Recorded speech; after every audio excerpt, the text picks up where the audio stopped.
আমি আদিন নিয়ে কথা এখন বলবো না, this is irrelevant for me নাও।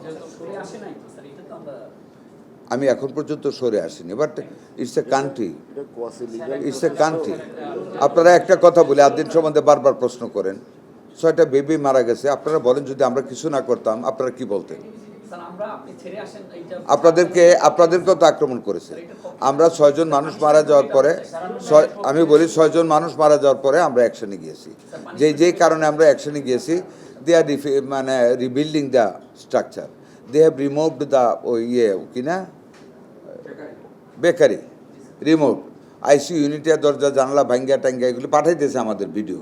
তারা মানে ভেন্টিলেশনের সিস্টেম করতেছে। তারা একটা দরখাস্ত আমাদেরকে দিয়েছে পুনর্দর্শনের জন্য। আমরা আজকে বসবো, আমরা পরিদর্শন করব।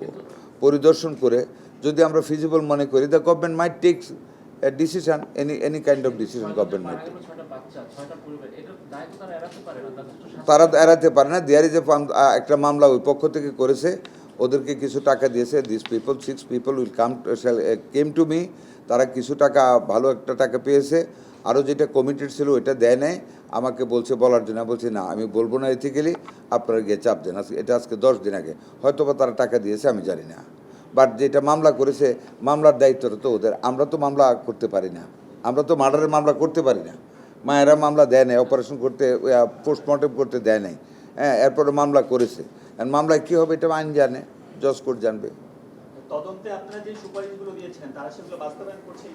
তারা বলেছে তারা করতেছে এবং করেছে। আমাদের কাছে একটা নতুনভাবে আরেকটা ইন্সপেকশন চাচ্ছে।